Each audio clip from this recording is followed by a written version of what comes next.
We've got flags and banners, and if you mind your manners, we might even get to standards and what they represent. So just take my voice's hand and we'll both try to understand how this Vexilla Logic podcast could be flagged for content. Flagged for content.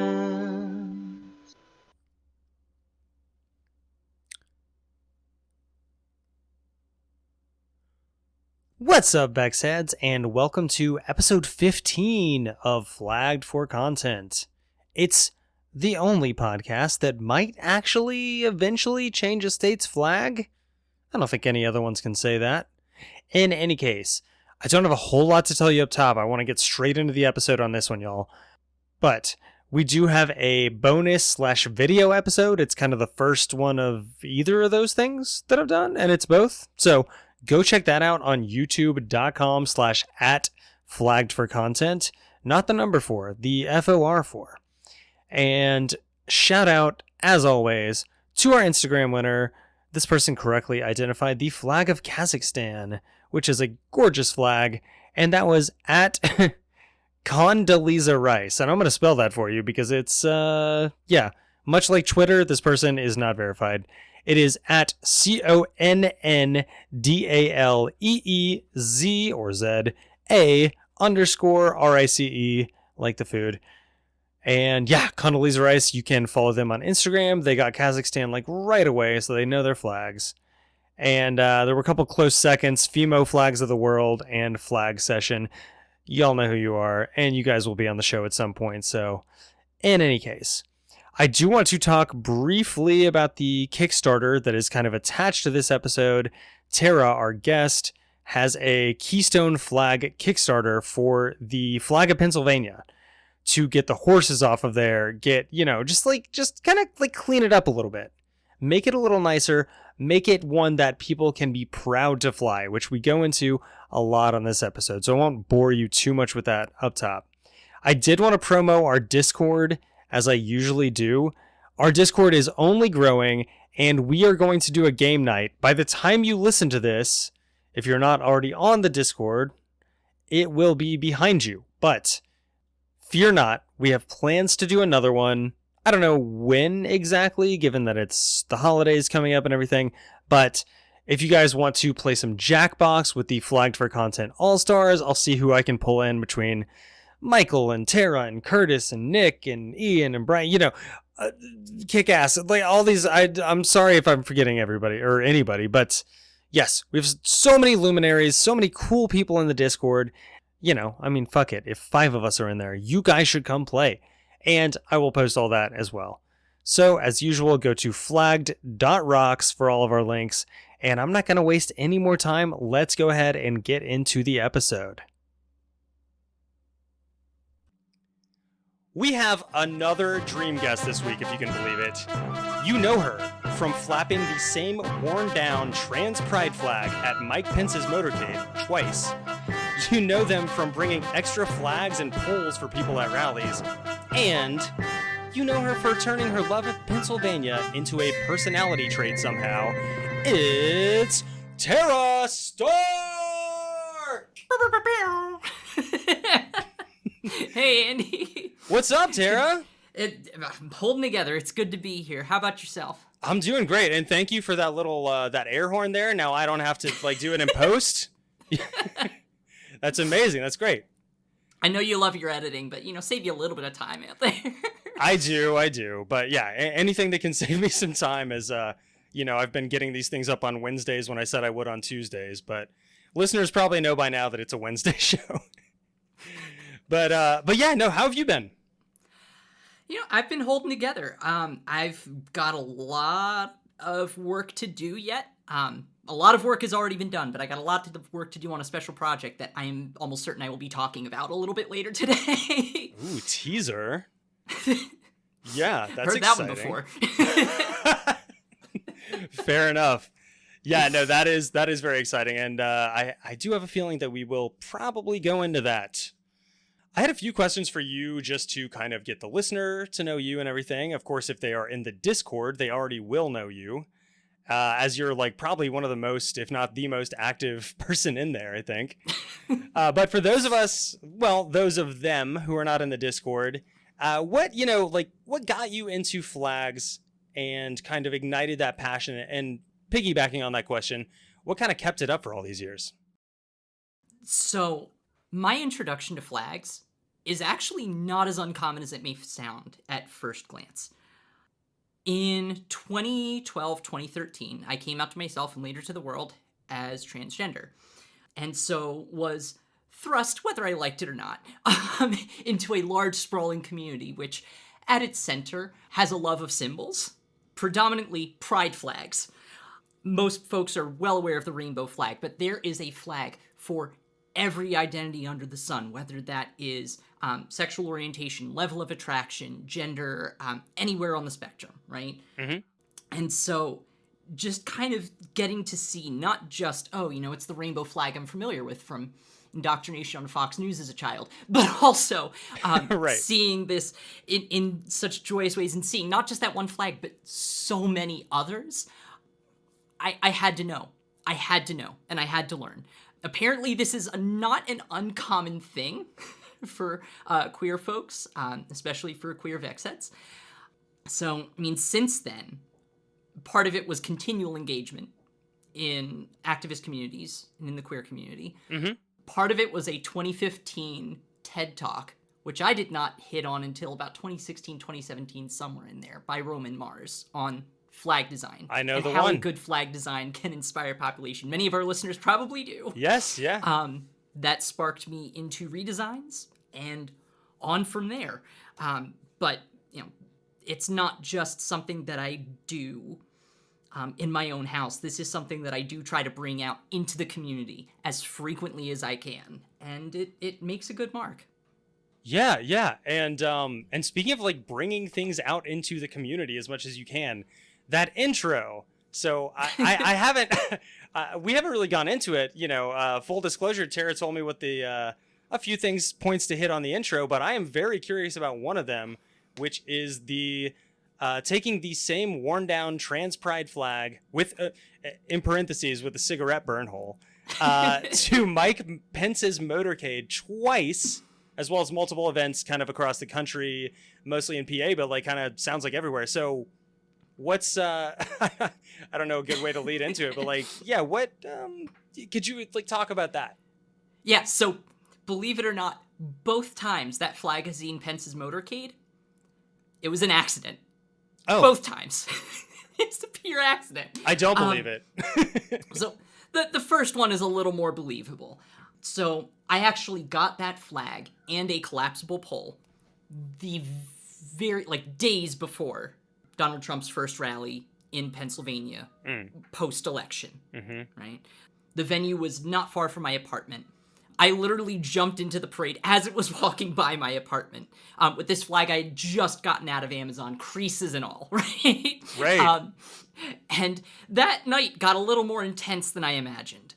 For those of you out there who have ever seen, these very, very hyped up moments of violent protest and, there's rioting and fires in the streets. Most of the time, that's not how it goes. One of the things that does tend to happen is the police have a tendency to kettle people that they don't like, right?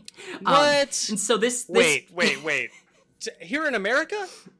Yeah, can you believe it? All right, if you say so, continue. Regardless, this flag is marching down Route 230, the same route that Trump took in, with people in tactical gear and rifles lining both sides of the streets, and we're taking our peaceful march right down the middle of that same street. Things remained surprisingly peaceful, at least from our end, but it did get a little bit tight. One moment towards the end of that night, Mike Pence's motorcade leaving the venue. It's like, okay, now this dude has said some pretty nasty stuff and followed through on a lot of it. It's a really nice way to put it. It's very This is, charitable. towards this community. We're just going to make sure that he sees this. That, we're real people. We're actually out here. That was number one. Number two, I was down in D.C. for July 4th, just for kicks. I was on the rooftop of a friend that I met that very same day. Suddenly we hear the sirens. I'm going, no way. We pick out the flags on the front of the motorcade. Here we go again. Interpolating from the sides. Yep. It's like, okay, here we go. Just waving the flag I happen to have with me over the edge of the balcony.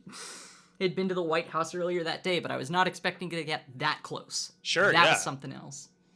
At that point, was it already worn down? I mean, at that point, I imagine it was fairly fresh and new. So the first rally, it was fresh and new. The second one was later that same summer. It was already starting to wear down. So it got a lot of use summer of, what was that? Was that summer of 2020? Summer of 2017. Summer of 2017, okay. Oh, yes, right. this yeah, was right you after said. the 2016 election. Yes, Right, absolutely. you did say, yeah. So that flag also came with me to a number of different events. I was working for a statewide queer activist organization at the time. We were stationed at every single Pride across the state. And that flag came with me to every single Pride across the state. From Penn's Landing to Presque Isle, for those who are unaware, that's Philadelphia up to Erie. I've planted this thing in the sand. I have flown it in every march and at every event that I can. I took it with me on a vacation to Washington because for some reason it felt important to fly a flag on Mount Rainier. I don't know why. To this day, I couldn't explain it to you, but I'm sure that other people will understand that compulsion of wanting to take a symbol of your community and planting it in the ground and making sure that you know, you're heard, you're seen. Yeah, and no, acknowledged. absolutely. Like, yeah, I had a few other questions that I wanted to get to, but honestly, like, I would love to just talk about, like, where all you've taken this flag, because I went on a kind of mini vacation over the weekend in North Carolina, and I was, like, thinking about bringing flags, and I know I mentioned it in the Discord because, like, pretty much any flag talk or any, like, even, like, our internal flag monologues end up on the Discord, I feel like, at some point. Like, I know mine do. And I was, like, telling y'all, I was like, hey, like, I'm going to this cabin in North Carolina. I'm going to check and see if it has a flagpole. I'm going to, like, get some cool shots, get some cool, just, like, you know, just, like, honestly, even fuck the photography, just, like, have it out and, like, you know, be there in the world with it. Mm-hmm. And I was like, it doesn't have a flagpole. Whatever. I guess I just won't bring it. And then you came in and you were like, nah, you got to bring your flag everywhere. Everywhere you go, like, look at these shots. You said, like, cool. You sent cool pictures of the Discord of, like, this is me on Mount Rainier. This is me in this place. Just, like, waving the same. And like you said, it's the same Trans Pride flag. It's not, like, a different one. It's, you've carried, like, that exact, the one, yeah, it's for listeners who can't see. It is right behind her right now. And, yeah, that's amazing. And, like, kind of a true testament to, like, I mean, I don't know, like, true Vex heads are all about shit like that. Like, I wanted to bring mine so bad. I didn't have a place to fly it or anything like that. So, you know, maybe next time. But it's just interesting to me, the amount of places that, like, you have taken this flag. And it's seen things that, like, I don't know, for example, like, the closest thing that I have to that is, like, I have a backpack that I've taken numerous places since it was my high school backpack. And I've, like, hiked around the world, like, traveled through Europe and, like, other places. And, like, this backpack has been with me the whole time. But, like, I'm not taking pictures of me holding up a backpack, you know? Like, it's not that exciting. It's like, it's, you know, it's a good buddy and it's been with me. But the flag, that's fucking dedication. And, like, I think not just our listeners, like, I mean, like, especially the folks in the Discord, like, respect. I mean, I don't have anything else to say other than just, like, that is very cool that you have, like, one that you take with you that's like a traveling buddy. Yeah, and being able to share that with other people, too. The two that stick out to me are the Erie Pride March, where we had this, like, 4 or 5 different people just kind of passing this flag around. This is the first time they got to carry the flag for that community. There was a that's women's march in huge. Harrisburg recently. I'm in the capital of Harrisburg, Pennsylvania.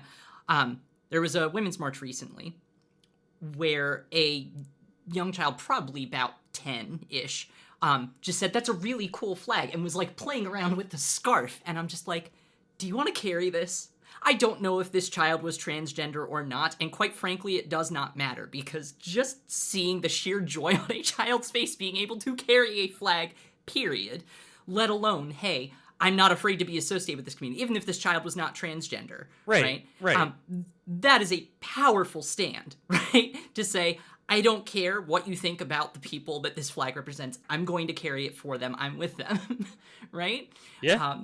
And this is making me think about the ally flag out there. It's like, okay, you could just fly the gay flag. You could just do that. Right. I have never. What are you afraid of? Yeah, we can maybe go into that too, but like, yeah, I've never been a huge fan of the ally flag based on, like, one, design. It's an okay design, and two, just based on like, pretty much exactly what you said. It's like, I mean, Katie and I, my partner, we have a garden pride flag or progress pride flag, which we'll go into as well. We have like a 2x3 and we have a 3x5. Like, yeah, you don't have to. I don't know. Don't limit yourself, I guess is all I'm saying, and Altair is saying too. But yeah, so yeah, definitely very cool to see like the new generation picking up. Like you said, even if he doesn't, or that child doesn't know exactly, what the flag is for, I still think it's important to get kids into flags. I don't know. I got into flags as a young kid at a young age, and honestly, it didn't even really matter what they meant. I mean, this one obviously does matter what it means, but like, all I'm saying is like to get them into the concept, I guess, like, in general, and then kind of like, you can zoom out like that and then get like more micro into it as you go and everything. And hopefully that goes a good direction with that kid. But like, yeah, no, that's incredible. I love like getting anyone into flags at any age. Yeah, that's a win in my book. So going from the kid who's carrying the trans pride flag, I wanted to go into the flag itself, the symbolism, the, like what it means to you, what it means to the community, what it, and just like really what it means. So could you kind of drill down on that one? And I think for the listeners, well, yeah, go ahead and describe the flag to the listeners, just like for a visual kind of thing. Mm-hmm. So you have a rectangle, as many, not all, but most flags are, divided into 5 horizontal stripes. Light blue, light pink, white in the middle, light pink again, light blue again. So the light pink and the light blue being the transgender flag, as many people would assume about a flag for transgender pride, the light pink and the light blue are very intentionally gendered colors. As described by the designer Monica Helms, they were the traditional colors of baby boys and baby girls. Right? The white stripe in the middle has symbolized many different things for many different people. For some folks, it is the state of transition. For some folks, it can be a non-binary gender identity, one that is neither man nor woman. I think for me, it's encompassed all of those things at various times in my life. Yeah. I definitely don't identify as a man. I'm not sure if I identify as a woman. And so having that stripe there has been kind of a moment of peace for me, right? There were times when I railed against this flag because it felt like these are the binary colors. They take up 4/5 of the flag. This is in your face. The way I kind of came to peace with it for myself was that this was not just a flag of 2 genders and a community in transition, but also a flag that visually represents the system that we are railing against. Okay. So a flag that is somehow against a system, in addition to being for a community that has been forced to work within that system, right? So you're not just saying, this is, gender is more than pink and blue. You're saying, you have made gender pink and blue. And that's not all that it can be. Right. No, that's a great fucking point, honestly. And I can see what you mean about the white stripe kind of meaning all of those things at like various points in your life and everything else. Like, yeah, it is. It's always struck me as, I mean, pretty much exactly like you said, these are the colors that we use for babies. And even then, we could go back in time and it used to be that pink was for boys and blue was for girls.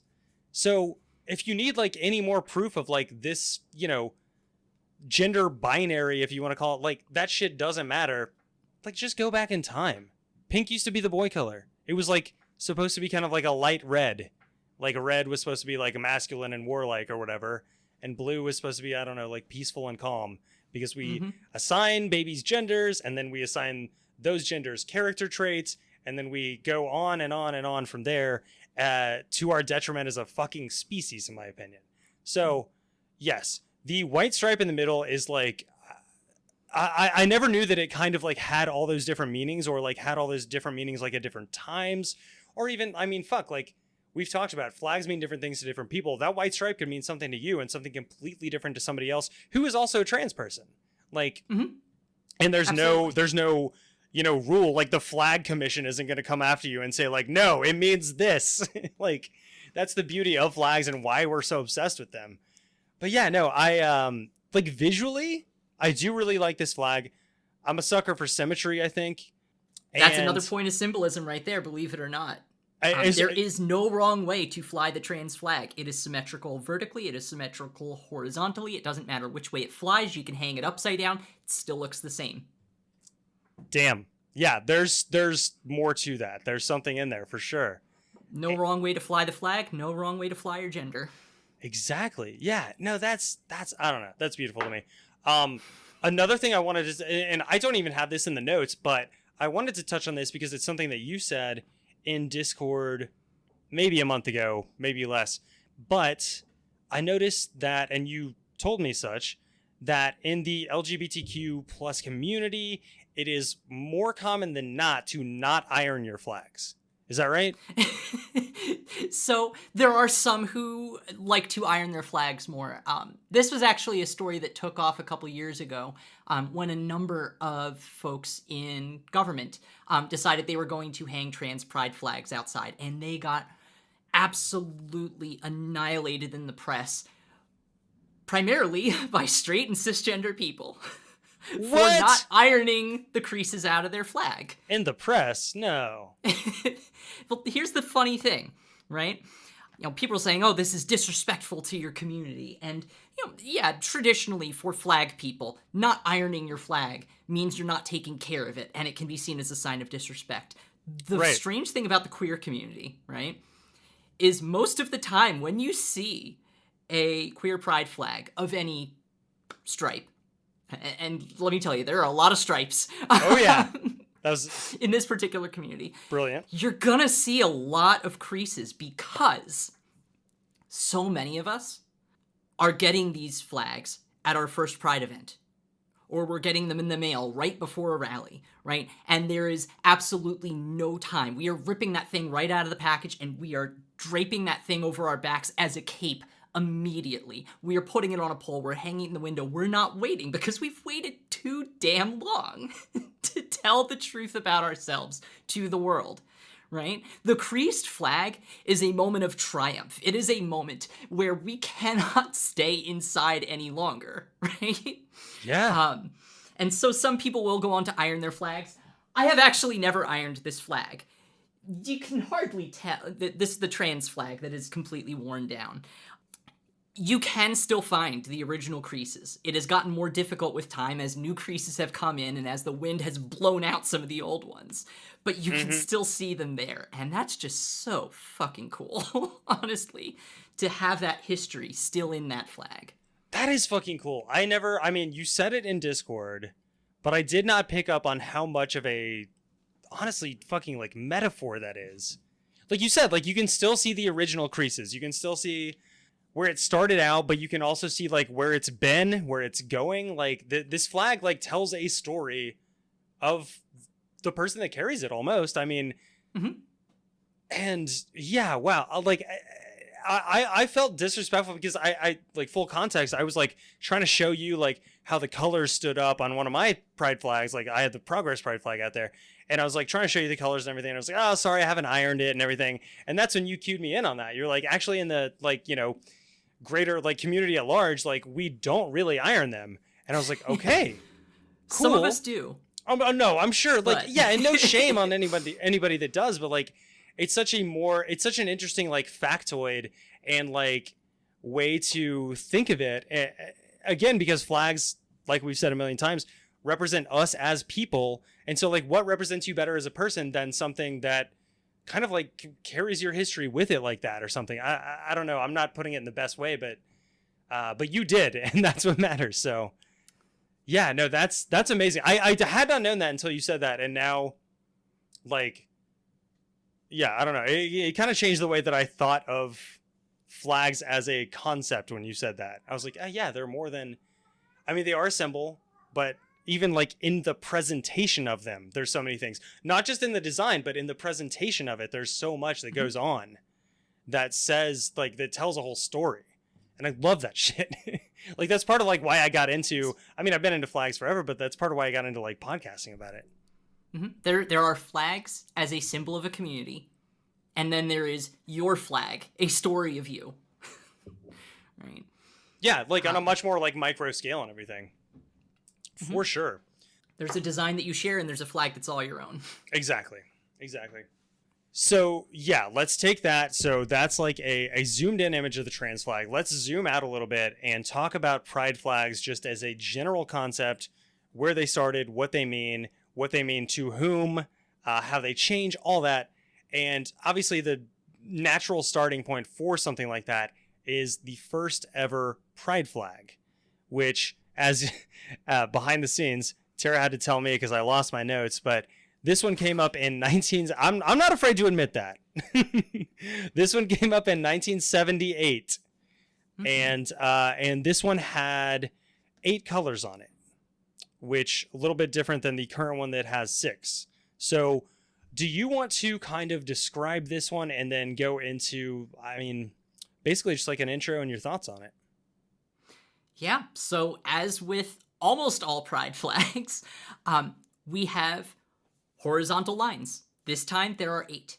Hot pink, red, orange, yellow, green, turquoise, indigo, and violet, arranged as a rainbow. The designer Gilbert Baker had meanings for all of these flags, and hilariously enough, it's not about this stripe represents this community and this stripe represents this community.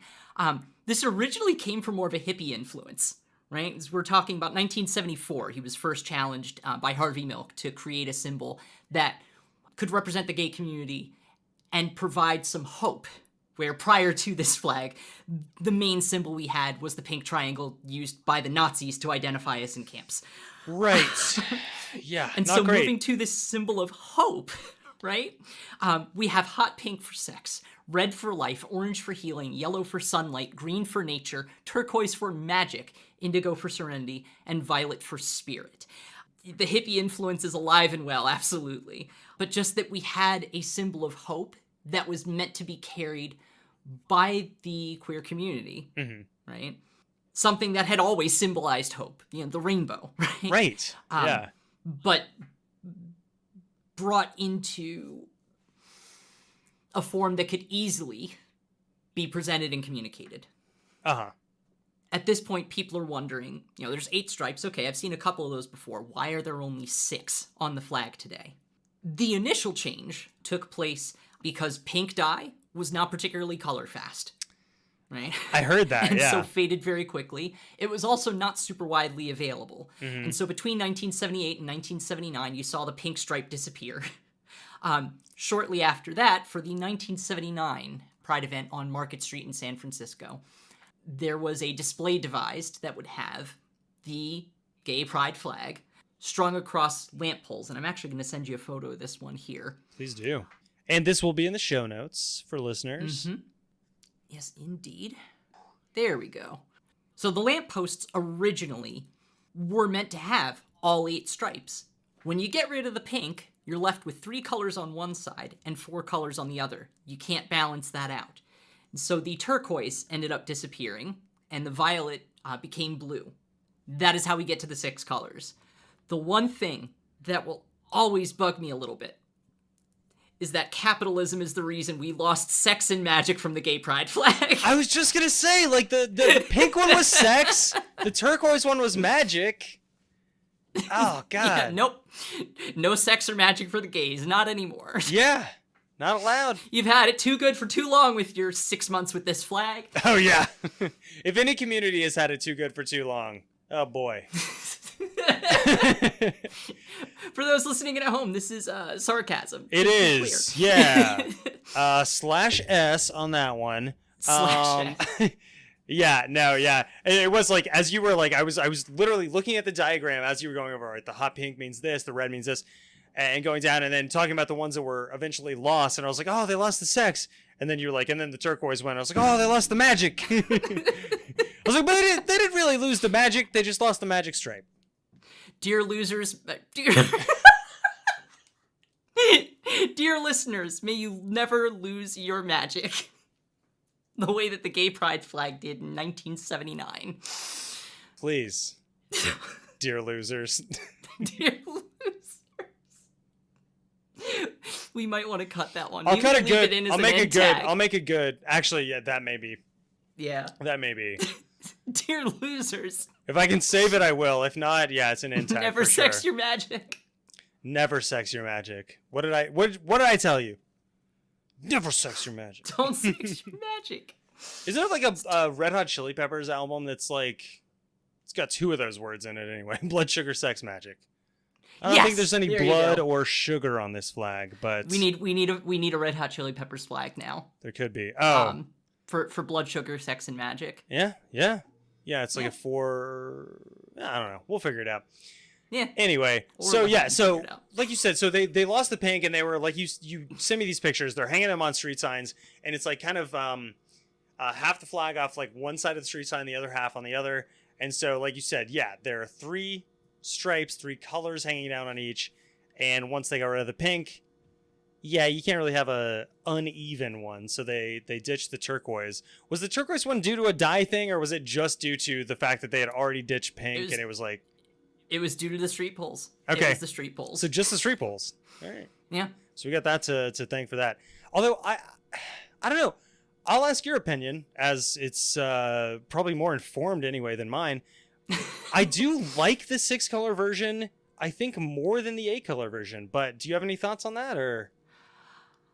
I would say that the 6-color version, because of how easy it was to produce and how easy it was to remix in the way that the 8-stripe flag was not always, it proliferated as an international symbol incredibly quickly, right? To the point where it was almost universally known as a pride symbol, right? And this is the first time we had something that was not death and tragedy.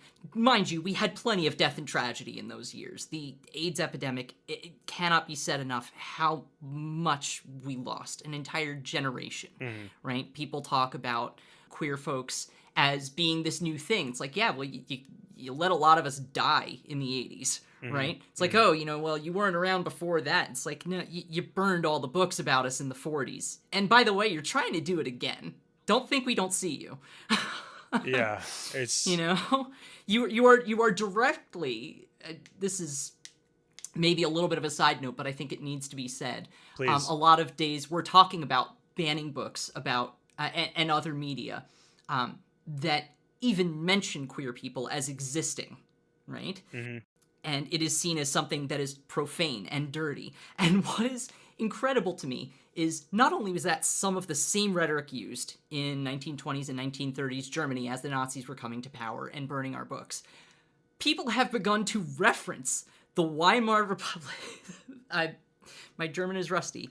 Begun to reference the Weimar Republic as this time of debauchery, right? And people say that they don't like Nazis, but they also say that the Weimar Republic had gone too far. And they keep talking about it again today. Yes. Right? Yes. These symbols need to continue on because we need symbols of hope. Agreed. We need symbols of perseverance. And the way that this flag has proliferated in its 6-stripe form has been a blessing, honestly. As much as we may miss sex and magic, we know each other. Exactly.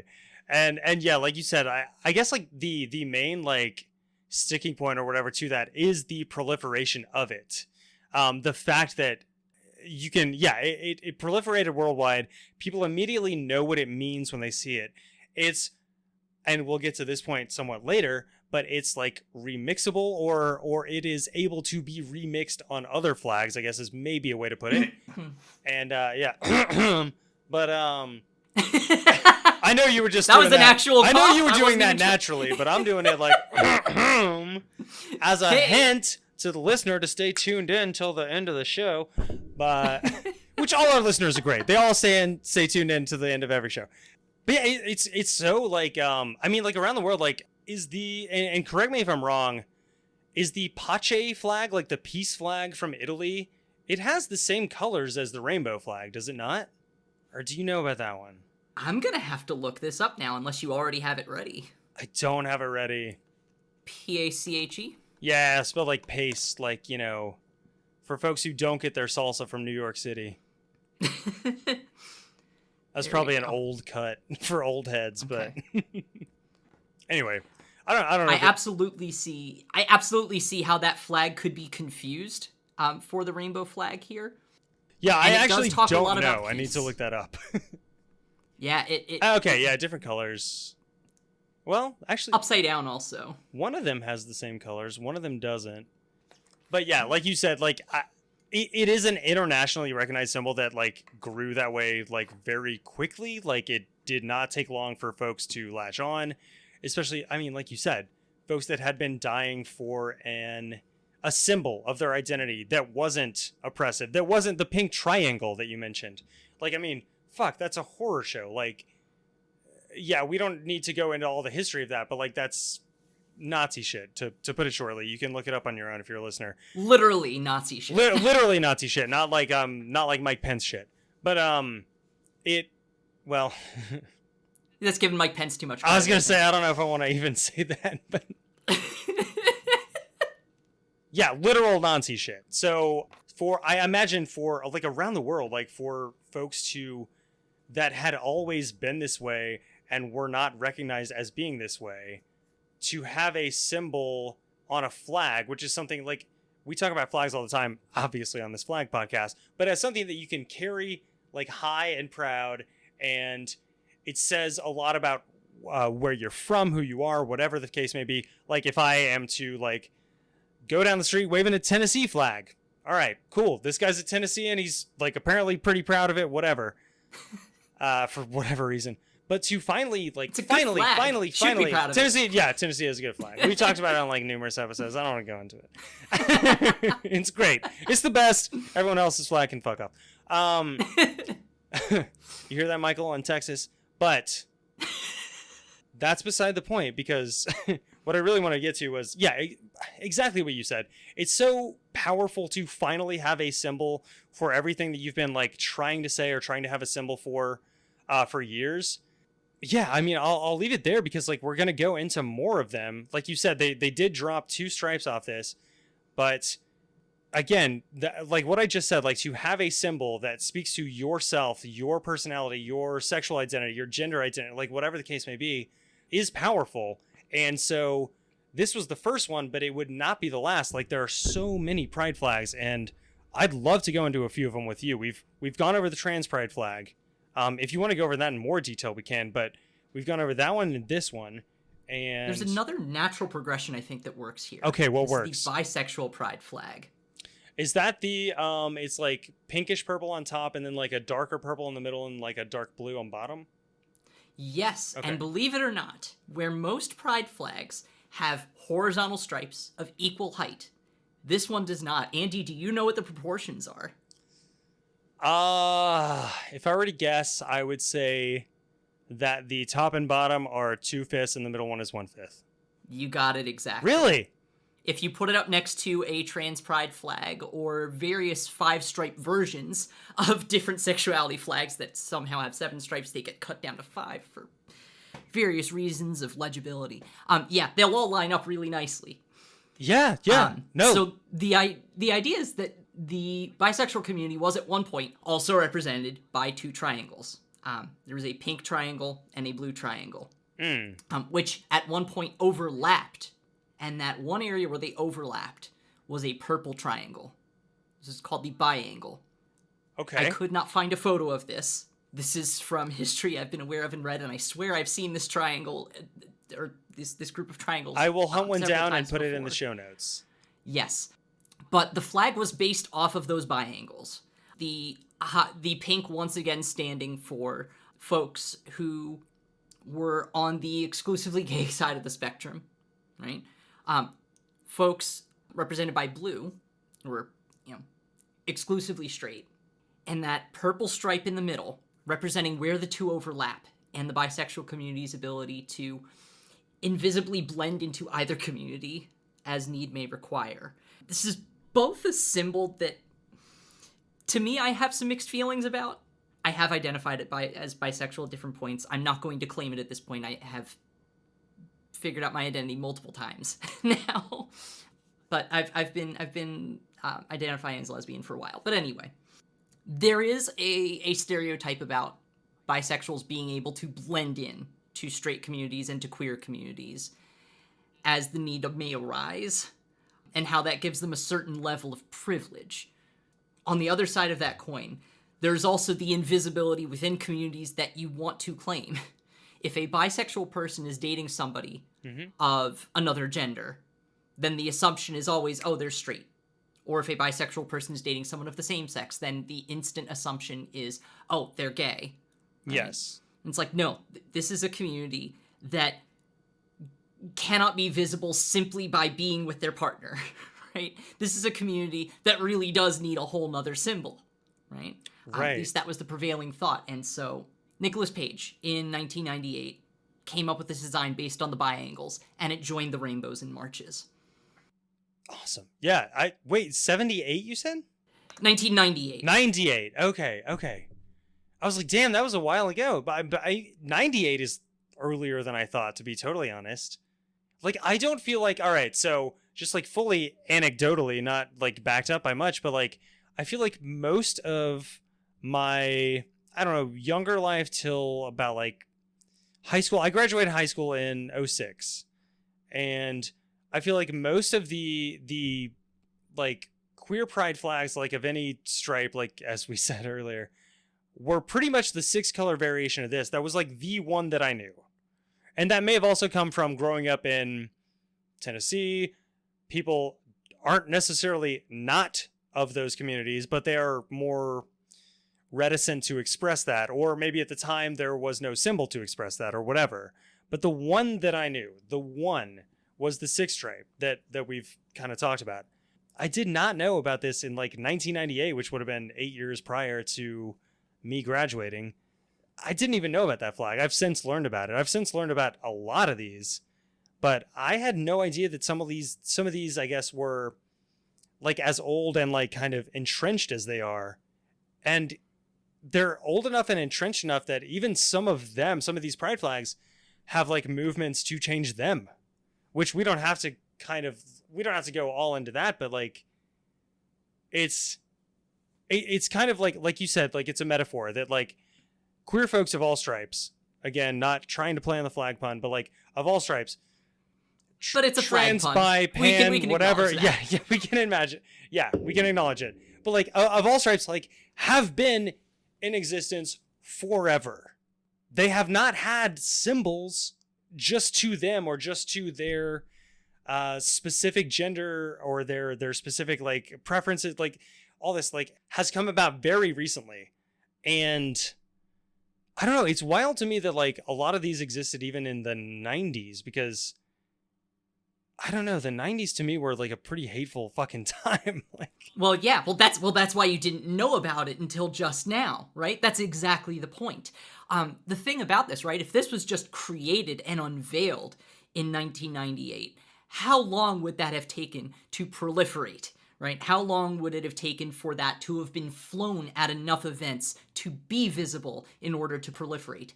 When the rainbow flag came around, there was that, and there was the triangle, and that was it. That was our only symbol, right?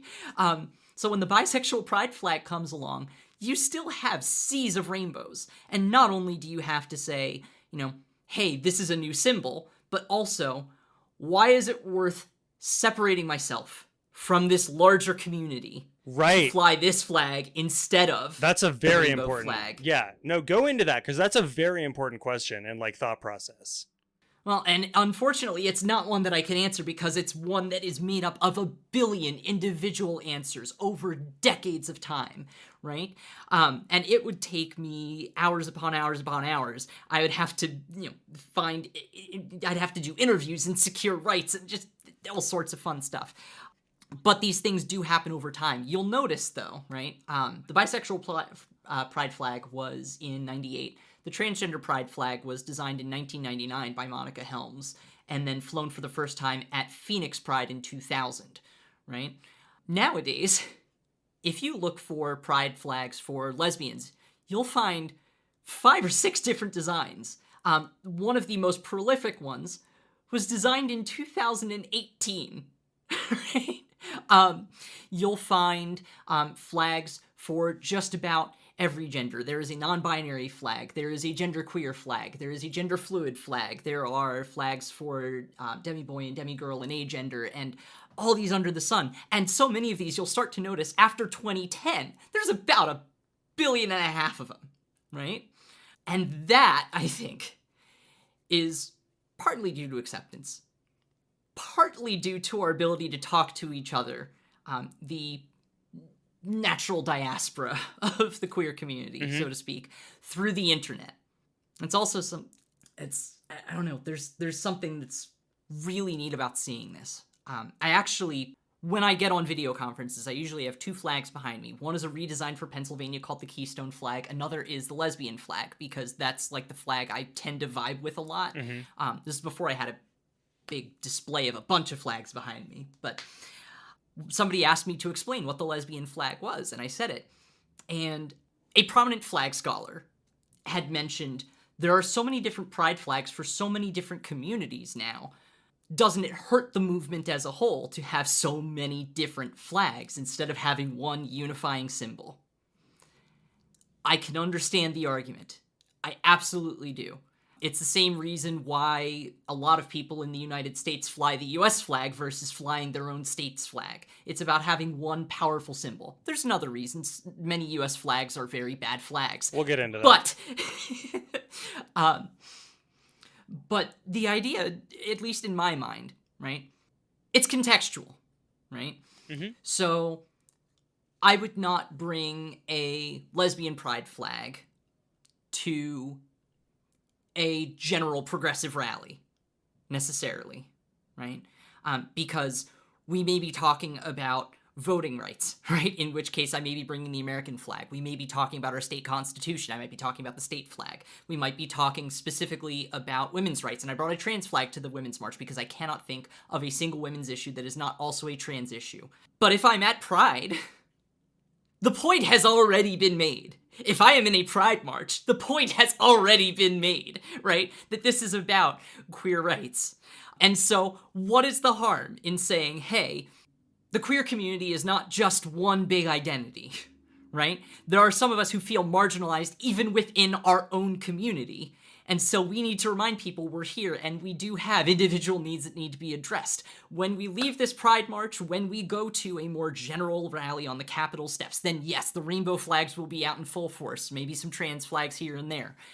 But when we're at a Pride event and we're talking about our own community, what's the harm in having a flag that represents you and represents your community and your specific needs when the general point has already been made? Yeah, no, it makes complete sense. And like I like how you kind of likened it to folks flying like the US flag and their state flag, because like it is kind of, I mean, if you want to really break it down, it is a very similar thing anyway, in my mind, where, okay, yes, we have pride. And I'm not saying this is me, but like these folks that fly the US and state flags, yes, we have pride for the thing that we are at large, but yes, we recognize that we have smaller subdivisions within that thing that we also want to celebrate in a certain way. And I know you can go like all into politics and stuff when you get to the US and state flags, but like just fucking ignore that for a minute. It really is just people wanting to fly the big flag, the overarching one. This is generally what I am, but more specifically, I'm a Tennessean, I'm a Mississippian, I'm an Ohioan, like I'm a Utahan, whatever the fuck I am, and breaking it down to that level. And this is basically, and I mean, correct me if I'm wrong, but it's kind of doing that same thing on a different level of identity. Like, yes, your state thing is your identity, but it's not as important, in my opinion anyway. This is breaking it down to, you want to be part of the big group, and then more specifically this group. And when we get into specifics, we get things like the Philadelphia 8-stripe flag, which, as a Pennsylvanian, you probably have some kind of, at least opinions on. More than I've maybe shared in the past. Well, I've shared them in the past, but more than I've let you in on in the past. So, believe it or not, around that time, I was working for a statewide queer advocacy organization, and I had the privilege of sitting in on the Governor's Commission for LGBTQ Affairs. I was in the Nice. governor's office when the then executive director for the Philadelphia Commission on LGBT Affairs, as of recording, has just announced is now the deputy executive director of the ACLU. Congratulations, Amber Hikes. Comes into this meeting and introduces us to a new flag, which has 8 stripes. The 6 stripes of the rainbow flag to the bottom, and on top a brown stripe and a black stripe. Before this meeting, we had been made aware of a number of racist incidents at gay bars in Philadelphia. And that is where this specifically originated. So we realized Philadelphia is one of the blackest large cities in America. And for black and brown folks to be excluded from the queer community and queer spaces for a number of different racist reasons was unacceptable. Sure. And it was something that we needed to bring attention to. Right. Yeah. So Amber Hikes had gone to a marketing group to collaborate on a design that originally had a hashtag, more color, more pride. And for a long time, everybody was talking about this as the Philly Pride flag. But I had already been in on this. This is not just about Philly. This started in Philly. This started with events in Philly, right? But this is not just about Philly. Philly is not the only place where black and brown folks are excluded from the queer community. Intentionally, unintentionally, does not matter. You're excluded, That's awful. We shouldn't be doing that, right? Again, I'm going to ask you. Yes. Here in America? Yeah, here in America. All right, I guess. And so over time, this kind of became known as the Philly Pride flag because by the time the design had moved out of Philly, people were thinking of reasons to change the flag again because they were so against this black and brown stripe. So what was not meant to replace the rainbow flag, it was never meant to replace the rainbow flag. It was meant to be an intentional inclusion and meant to send a message. Black and brown folks, we acknowledge the work that you've been doing on the front lines of this community. Right? Not just dealing with queerphobia, but also with racism at the same time and watching those compound on each other. And yet you have still been the ones fighting the hardest battles and the first people in the front for just about everything that's gone. Anyway. Yeah, no, it's... Of course, America being what it is, immediately meant, well, the rainbow flag is supposed to stand for everybody, right? So this black and brown stripe, these are supposed to stand for diversity. No, it was never about diversity. Okay, this is about centering black and brown lives that had been previously excluded. But for everybody who said, okay, where's my white stripe, right? I just dropped this in the chat. I posted a photo of a tiny black and brown stripe, more color, more pride, Philly Pride flag. Black and brown, where's the white stripe? Look at the hoist. The white stripe has been there the whole time, buddy. Since 1978, you have always had a white stripe. Yeah, it's literally the part that affixes it to the pole. Which, if you wanted to be, pedantic, you could argue is, one of the more important parts. If you wanted to be that guy, you could be like, hey, the white stripe's what holds it all together. I mean, don't be that guy. Don't fucking be that guy. And if you are that guy... Stop listening to my show. I don't give a fuck. Just you're gone. This was literally to be this was me lashing out in a little bit of self-righteous anger and not necessarily, as you pointed out, absolutely the message could be misinterpreted. No, it is fair. But though. the main point that has been made here, right, is the rainbow flag was not simply replaced as with the bisexual pride flag and with the transgender pride flag. But the rainbow flag was modified. It became part of another symbol for a specific political movement. Right? And this turns into a wave of new rainbow flags and new progress flags that go on and on and on. If you go visit the Wikipedia page on the rainbow flag for LGBT community, which I have been calling the queer community this whole time, because the alphabet will always leave somebody out. So this wave of flags was spurned on by what has now been relegated to the Philly Pride flag. It sucks that we had to deal with a lot of racist shit. I was gonna say rhetoric, but let's call it what it is. This is racist shit. Right? It's flag for content. You say whatever the fuck you want. Fuck yeah. It's a shame that we had to deal with a lot of racist shit to actually have these conversations. Yeah. But it fucking worked. And all of the kudos to Amber Hikes and to Philadelphia for beginning that conversation that led to 17 different designs. The most popular one now was unveiled in 2018, only a year later, mind you. How did we had the same flag for 40 years? It took 1 year of calling out racism to get one new brand new flag. 2018, Daniel Quasar introduces the Progress Pride flag. What we have now learned is the Progress Pride flag, which again is not a replacement of the Rainbow Pride flag, though many people seem to be worried that it is, and in many places you would not be mocked for assuming that it was. Yeah, that tracks, definitely. It is the 6-color rainbow flag with a chevron in 5 stripes, black and brown for communities of color, and some people interpret black as being for victims and survivors of AIDS, and the blue, pink, and white of the trans flag, and all of the symbolism that carries from the trans flag, pointing from the hoist out to the fly, symbolizing progress into the future for these communities, trans folks and black and brown folks who have been at the forefront of just about every movement for queer liberation. Yeah. Say what you will about all of the controversy, it worked, and we're talking about it. It worked. We're talking about it, and honestly, if my last guest is to believe, this is the highest selling one at Flags for Good, and I imagine other companies that cater to, communities that that actually give a shit, like Flags for Good does.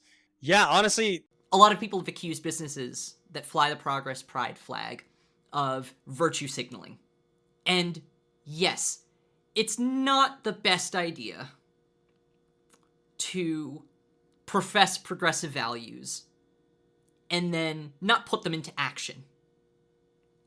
But once again, you've acknowledged the conversation and you have spurred people to have it. So even if it is virtue signaling and virtue signaling only, which again, I say don't stop there. Take it and make it action, right? A signal is a signal.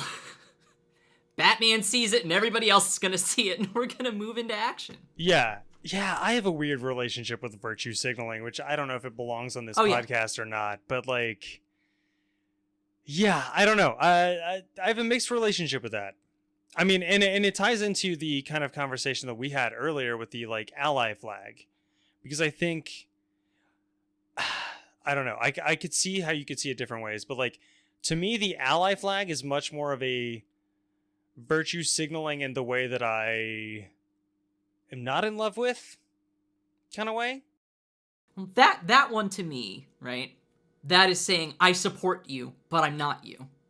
Right. That's better than I could have put it. That irks me a little bit, because what's so wrong about being me that you would say there's nothing wrong with saying, hey, I'm not gay. Okay, that's fine, if we're having a very interpersonal relationship. But a flag is something, while I've talked about individual flags being very personal, flags is a symbol outwardly, right?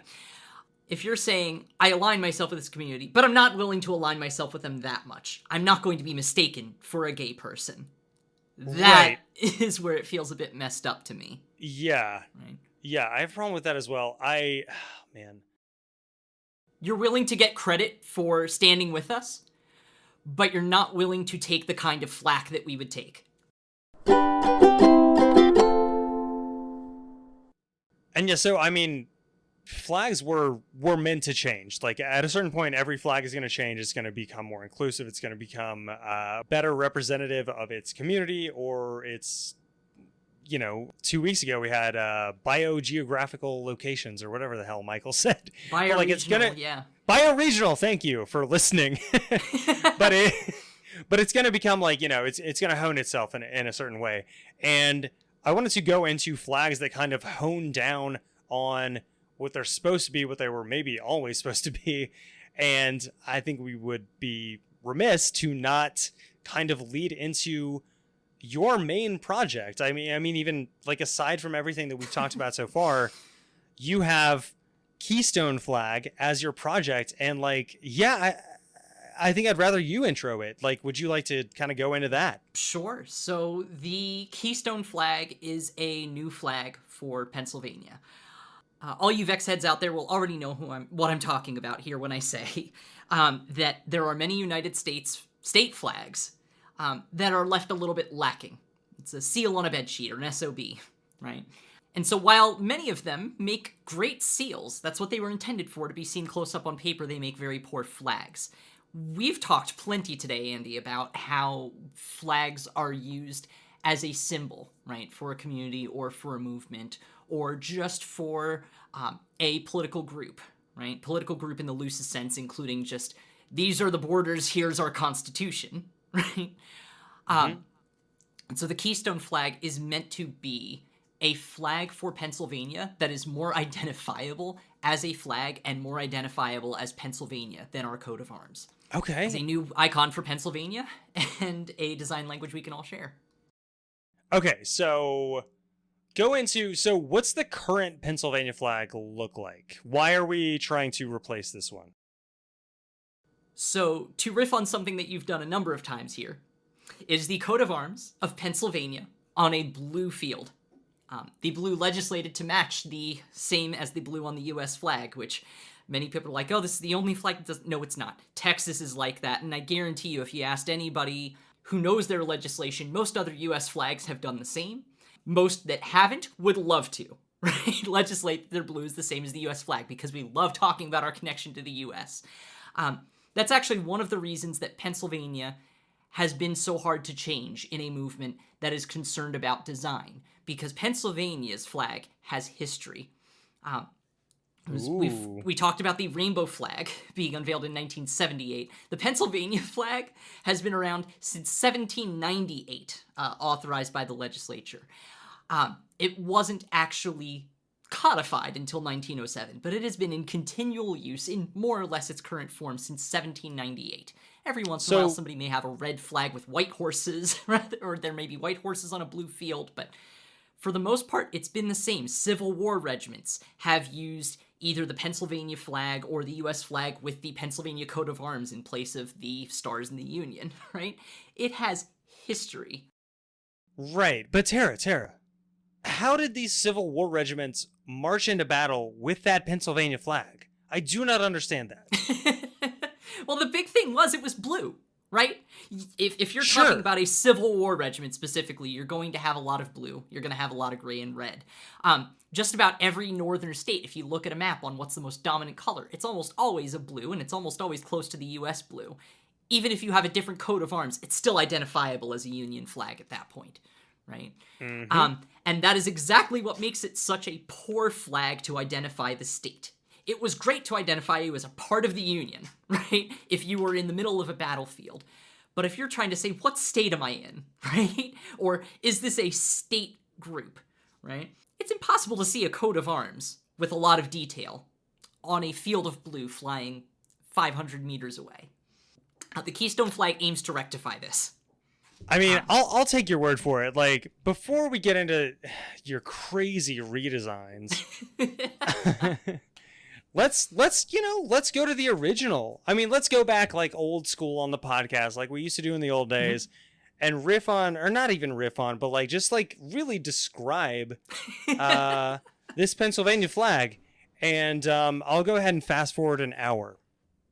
As our wonderful State Senator Kearney has pointed out. No cheating. Describe the Pennsylvania flag in your own words. State Senator Kearney replied, horses. One word. Yeah. Horses. I think like, okay, so yeah, not being from Pennsylvania, that would be my one word. If I had one word, it'd be horses. If I had two words, it'd be like horses, eagle.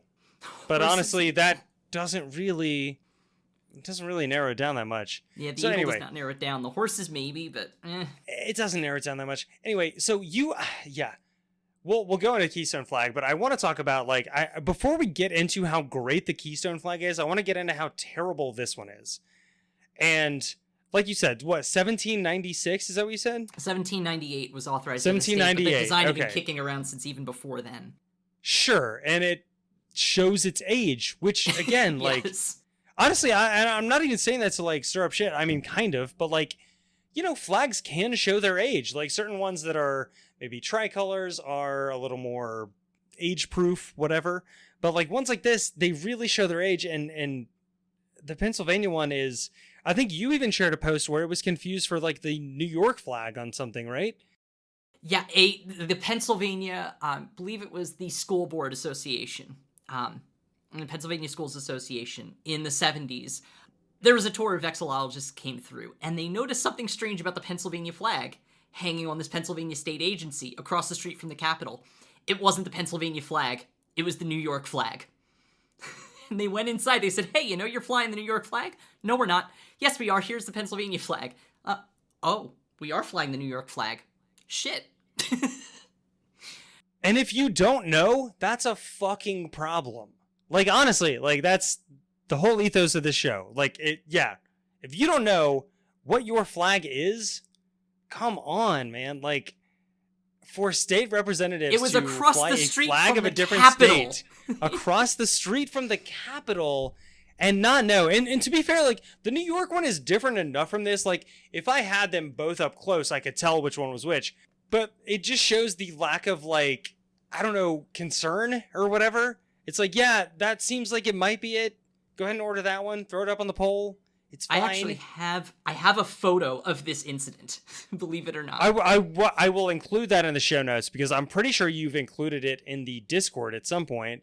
If not, like, outright on your Twitter or both, on the Keystone Flag account. But, like, yeah, I mean, and let's go into that too. Like, your Twitter account on Keystone Flag, like, you, especially as of late, have been showing, you know, like diagram's not the word, but like a 5x5, say, of state flags, and saying, can you pick?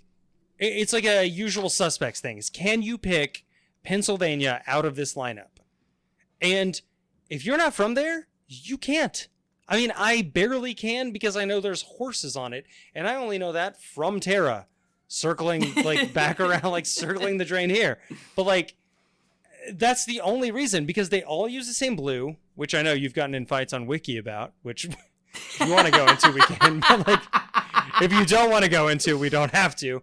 But, like, you are, I will say, Tara is correct on Wiki when she states that the flag code says it's the same fucking blue as the U.S. flag. More or less. I'm paraphrasing. I have read the legislation. It's not 2x3. It's 27x37. Why? Who fucking knows? Sure, yeah. Thought this is a good number of feet and inches and didn't think about how it would translate. It's 1907. Anyway, I can't fault them. Anyway, all this confusing talk to say, I don't want to fucking talk about this flag anymore. We've talked so much about it. It's confusing. There's horses. There's these dimensions. There's maybe this blue, maybe that blue, whatever. Tara has designed a better flag for Pennsylvania. Not that by name, not like last episode, but a flag for Pennsylvania that is infinitely better than what they have right now with the horses. And Tara, like, I'll put it in the show notes, but, like, you can, part of the beauty of yours is that you can describe it in probably like a minute or less.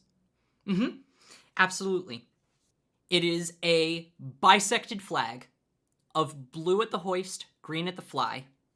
In the middle is a golden keystone, which spans the breadth of the flag. Another shorter way to put it, for those who know what a tricolor is, it's a tricolor with a keystone twist, where the middle stripe is a keystone. Blue, gold, and green. Or yeah. Green, gold, yeah, imagine those of you that know, like, the flag of France or Italy or whatever, that's like the kind of, you know, vertical tricolor like that. Imagine the thing in the middle is shaped like a Pennsylvania keystone, and that the other colors are, it's a blue at the hoist, at the hoist, and then like a green at the fly. Yeah, imagine that. It's pretty much that, but, like, slightly, honestly, like, that makes it so much more exciting too, because, like, the French-Italian flag, you know, the French flag, the Italian flag, like the Romanian flag, like all these, like, tricolors, they're cool. They're representative of where they are. But I love the Keystone flag because it gives that exact, like, design, like a little bit of a kick in the ass, but not too much.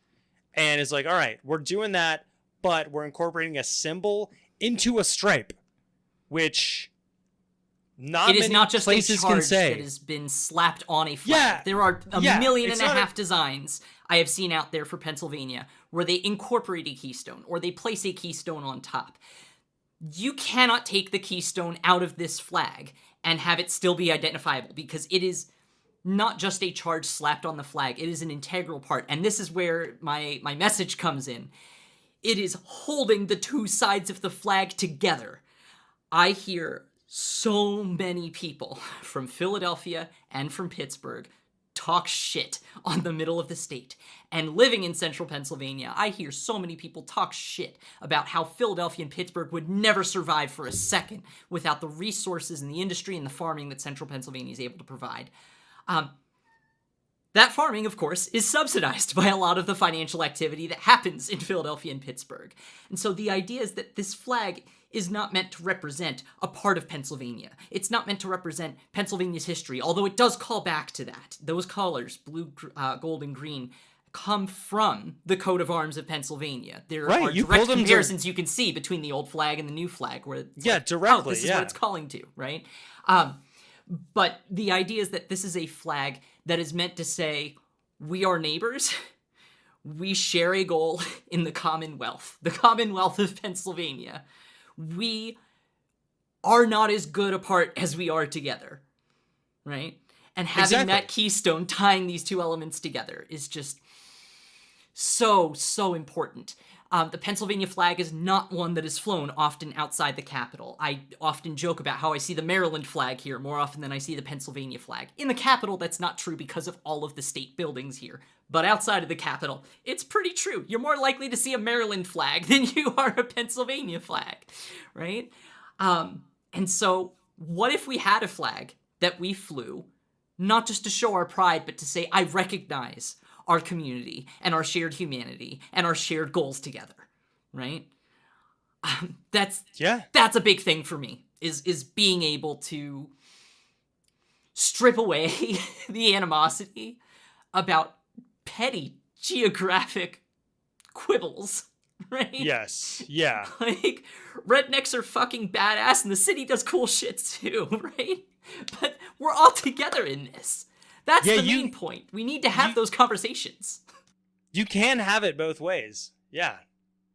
Like that's a lot of what we talked about on our last episode is like, it is tough to define a flag for a region, but like, I don't know, like in Pennsylvania's case, like you've got pretty much everything that you just said. You've got the three colors on the seal already, in which you can just turn them from horizontal to vertical.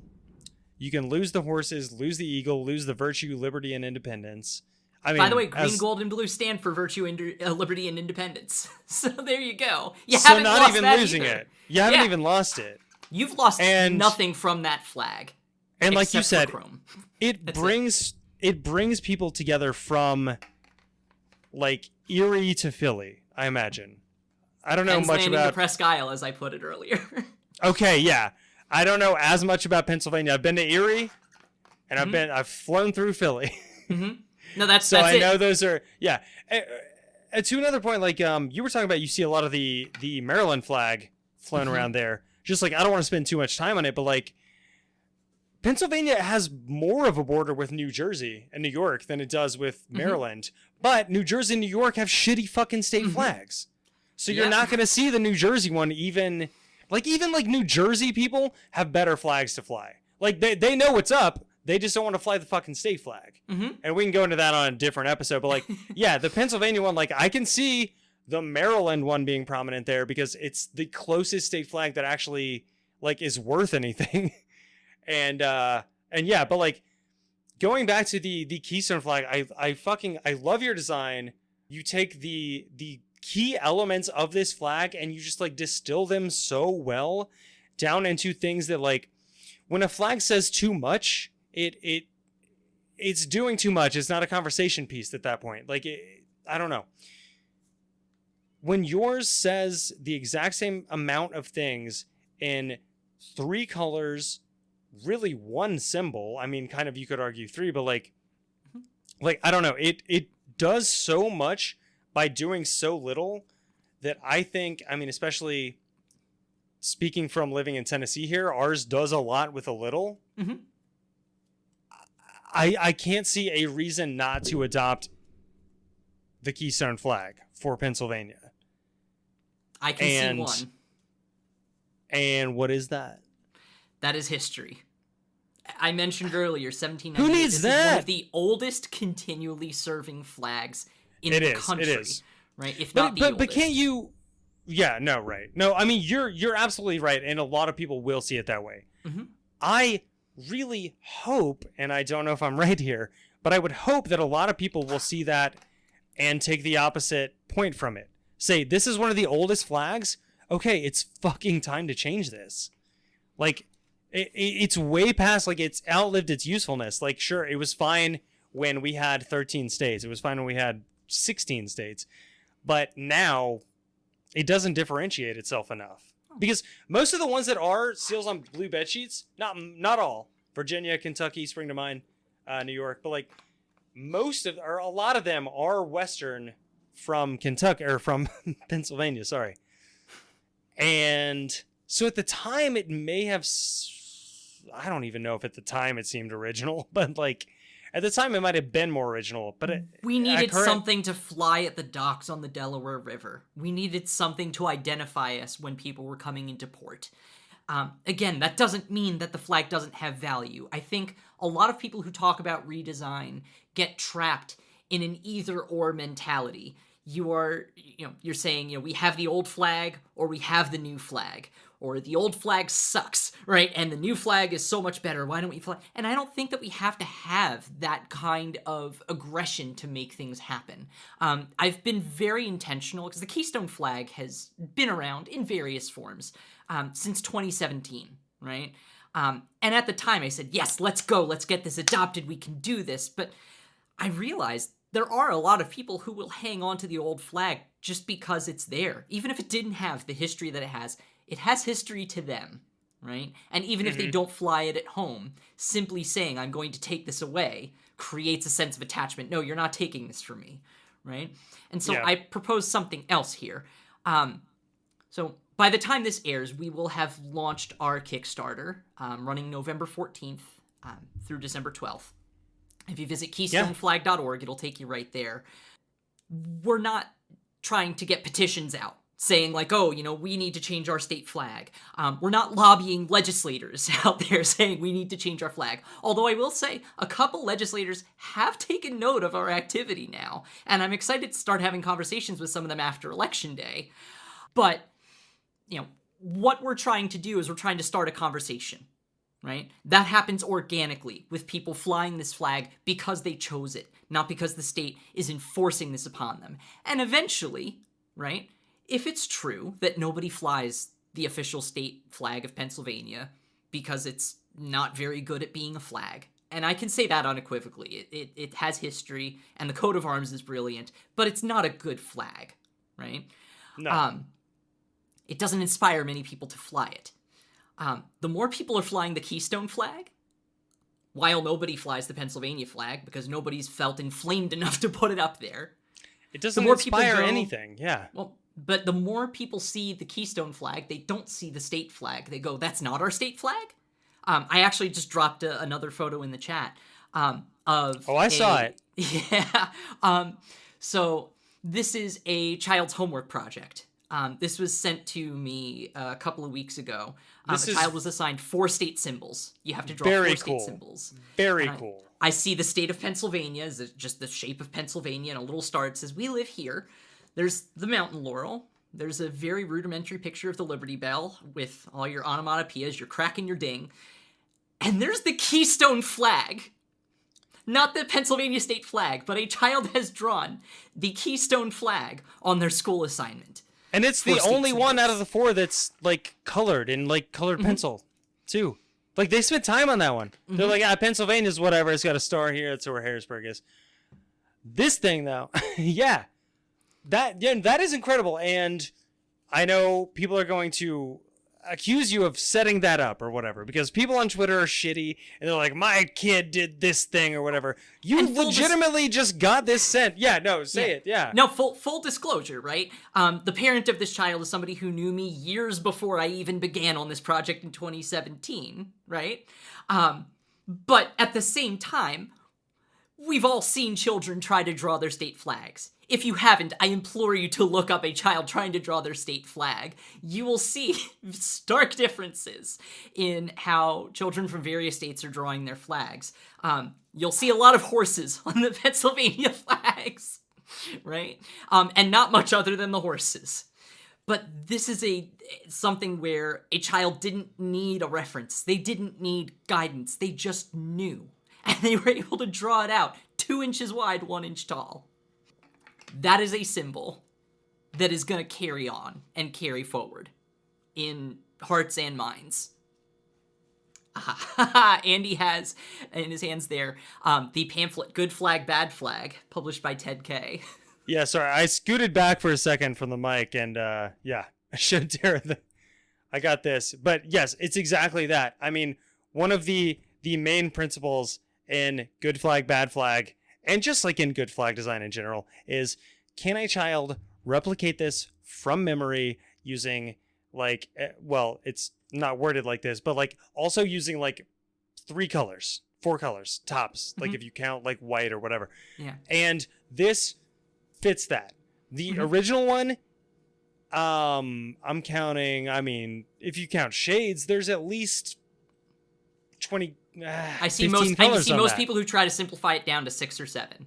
6 or 7 top, like that's the most you can simplify it, which not good. I mean, yeah, that's like, to be fair, many pride flags have that many colors, right? I don't count any of these things as strikes against flags. I think Maryland's flag is busy, right? It's not simple. It's difficult to draw from memory, but you get the basic idea, and it's beautiful. It's an icon, right? I'm jealous here, right, that Maryland officially has adopted a flag like that. well, if you heard that episode, you know that we disagree on that, but That's okay, right? And plenty of people will disagree on that, right? Because bold flags are not always going to be beloved by every single person. And my flag certainly is not. One of the first things that happened when I published this, right? After 5 years of work designing and redesigning and getting input and finding a new name, it was not called the Keystone flag until a couple of months ago, actually. This RPA flag does not exactly roll off the tongue, but somebody else came up with Keystone flag, and everybody else who had been thinking about this project said, yes, let's go with that. I got an email from a Bob Smith. Clearly an anonymous email. A real person, sure. This is one of the first Twitter posts on twitter.com/Keystone Flag. Never heard of it. There's an anonymous email from Bob Smith. It says, I could draw your flag in MS Paint. Do better. It's like, Did that's you the retweet point! that? Did you retweet that? You should have. If you I didn't. absolutely did. Yeah. We can pause here. I'm actually going to find this here so we can find the exact wording because it's too good. That is I that is really a pretty good cell phone. I don't know if it's quite in the category of cell phones, but it's up there. Cell phone? What's Own. Oh, self-own. Got it. Yeah, yes. sorry. Oh my goodness. Very, very much a cell phone. Oh, come on. Okay. I'm not scrolling back forever in Twitter history. I actually have a specific link to it that's taking longer to load than I would like. Here we go. Testimonials. Take as long as you want. We're good. Yeah. So this design had been in the works and being refined for years before this. When we finally published over the summer, we got a email from a Bob Smith. Definitely a real name. Andy, would you like to read the email that we received? I've seen this email on your account. I would love to read it again. Yeah, so I'm going to read it as effect. I'm going to read it as Bob Smith, and this is what I imagine Bob Smith's voice sounds like. RE flag design. I'm not going to lie. Your flag design looks like something I can make in MS Paint. Be better. Sent from my iPhone. To which I absolutely had to respond in... I mean, this was actually, believe it or not, one of the greatest compliments I could received. And I said that in my reply. Yeah. The North American Vexillological Association, NAVA, provides 5 basic principles for good flag design in its guide, Good Flag, Bad Flag. I linked it to him for some reason, thinking, oh, yeah, he'll read it. And you've highlighted the very first one here. Keep it simple. The flag should be so simple that a child can draw it from memory. The guide goes into a little more detail on the why, but if this design is simple enough that you can quickly replicate it in MS Paint, then the design is working as intended. I am planning on entering into the public domain. Side note, it is a public domain design. If you like this flag and you want to put it on backpacks or fanny packs or cell phone cases, feel free to do so. Please tell us about it. I would love to feature you on our Twitter and drive some sales your way. You're welcome to have the design printed, recreated however you like. Be sure to take a photo and tag us at Keystone Flag. Be better, Tara Stark.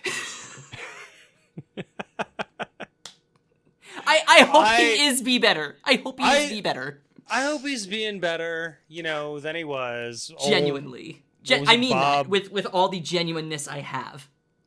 Bob last name, yeah. Yeah, I mean, and as you said, like at the top of that email, yeah, thanks so much for your words of encouragement.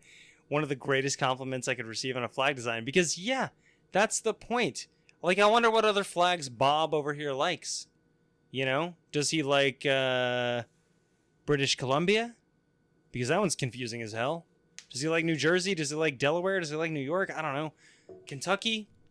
I mean, maybe we should have Bob on the show. We need to have Bob on the show. We need to have alternate viewpoints.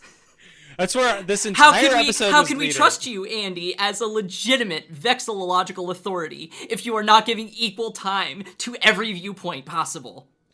Come on. Be better.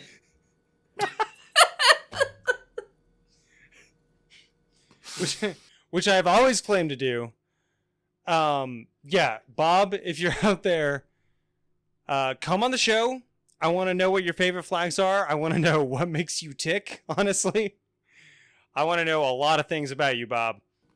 And genuinely, it was a great compliment. I appreciate it. I mean that. And I'm so grateful for it. Legitimately was, and I know he didn't mean to give you a compliment. Yeah, probably. But he absolutely did, because yeah, like, all right, so I'm not gonna flip through the entire book, but like, I've got the Good Flag, Bad Flag booklet up here, and there are 5 basic principles. Let's see if the Keystone flag fits all those. 1, keep it simple. Does it do that? Absolutely. It's like you said, it's a tricolor. It's got a keystone in the middle that like kind of changes what a tricolor can be, which makes it interesting.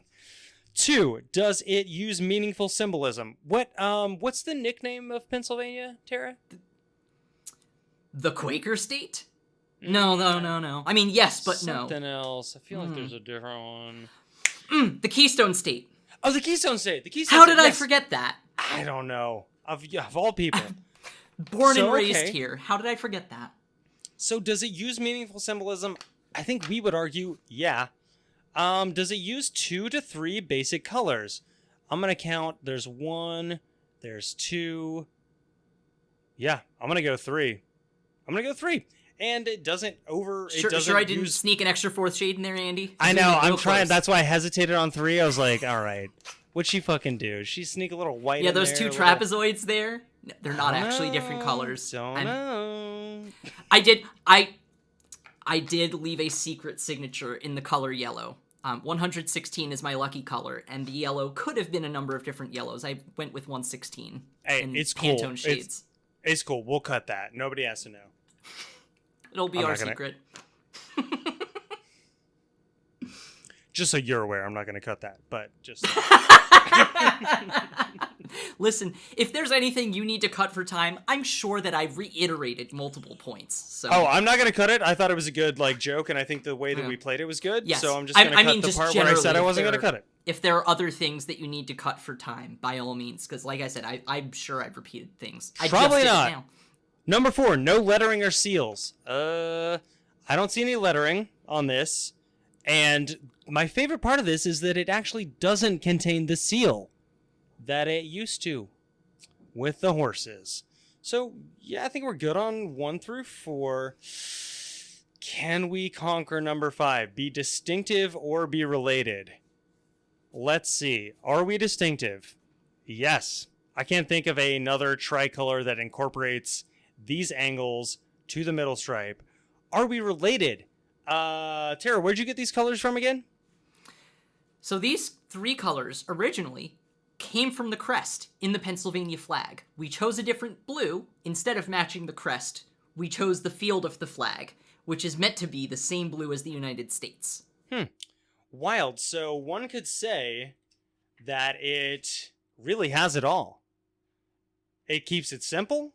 It uses meaningful symbolism.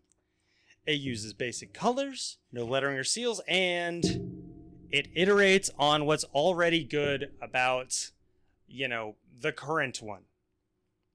I don't know. I know I talk you up a lot on the Discord and on other Discords and shit, but this is my favorite flag redesign. Sorry, Michael.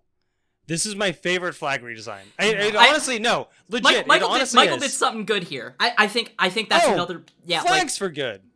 So that one actually does look a lot like this. And I don't know if there was any intention there or not. I don't think it matters. I think the fact that, either I'm flattered by the fact that you thought the design was good enough to imitate, or the more likely thing, this may have been one of several redesigns you've seen previously, or if you hadn't seen any, it's a natural conclusion to come to, which just goes on to reiterate, this is intuitive, right? And I'm so glad that we found the same path here.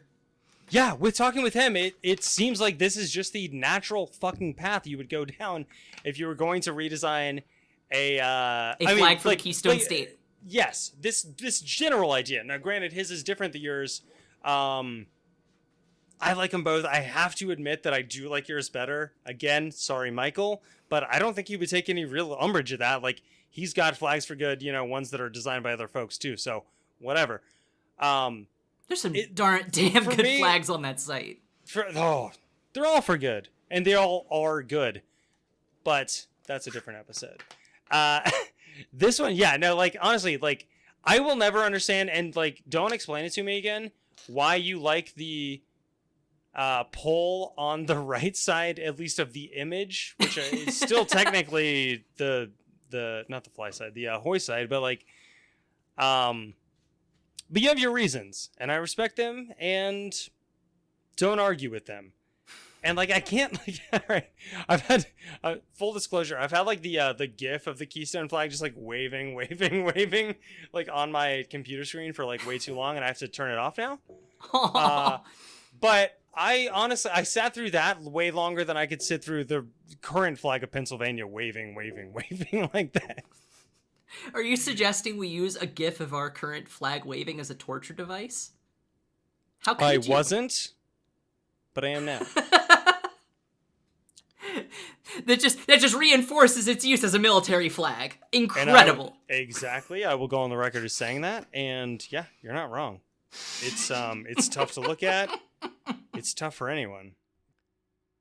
Yeah, I mean, I think simply put, this flag is simply put. Don't overcomplicate it with shit. Honestly, this is the best flag for Pennsylvania that I've seen. And yeah, if you want to learn more, Tara, where can we go to find out more and kind of help this project along?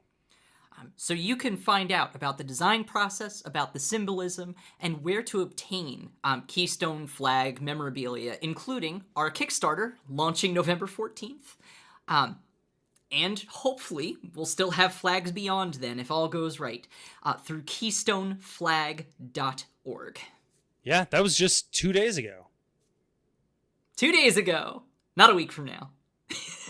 Yep, 2 days ago. Definitely 2 days ago.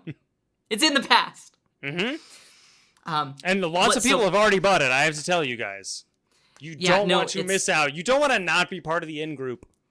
The point is not just to have a flag. The point is to prove, with vote with your dollars intent, this is a needed change for civic pride in Pennsylvania.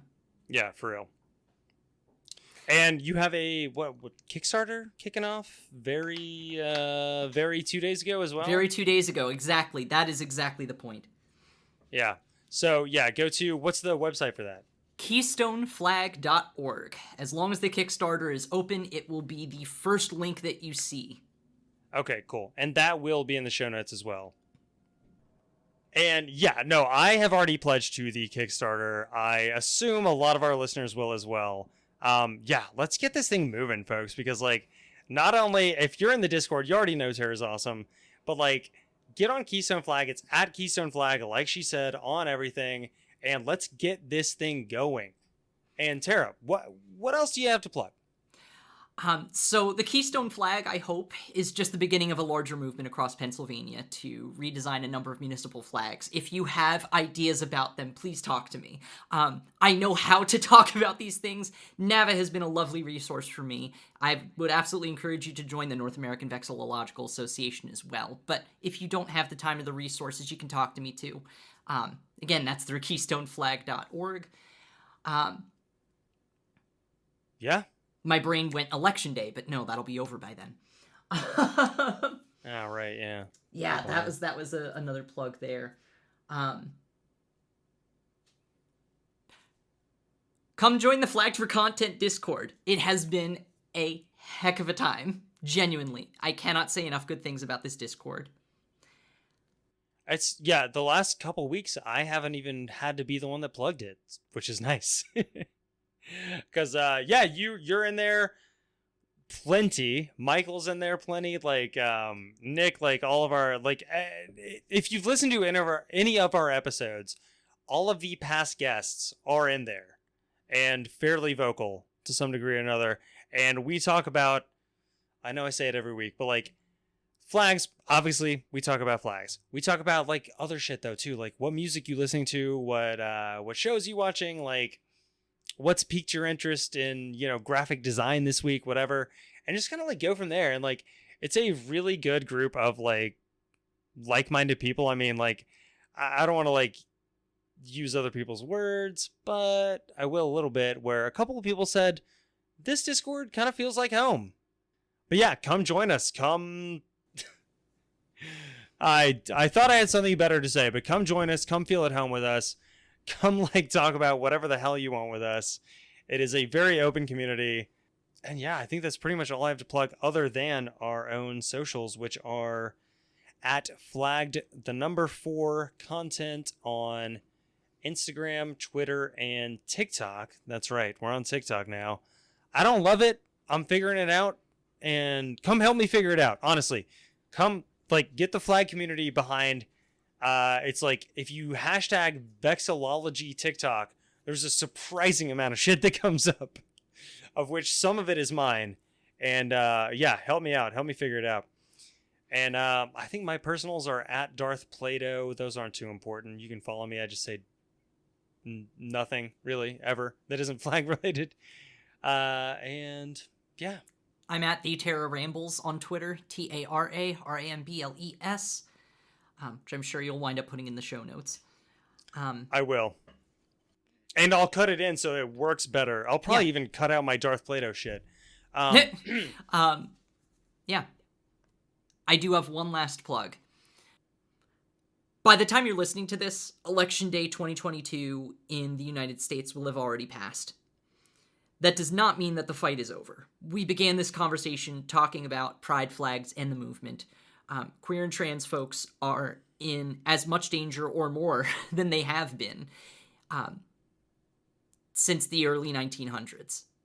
So I implore you to not just look at these symbols, but actively engage with these communities and fight with us. It's not enough to be an ally. Be an accomplice. Just thank you again for providing this platform. It's been a really fun conversation. I always have so much fun on the show, and everybody that comes on says the same thing. And and yes, exactly as Tara said, be more than an ally, be an accomplice, be down there with them.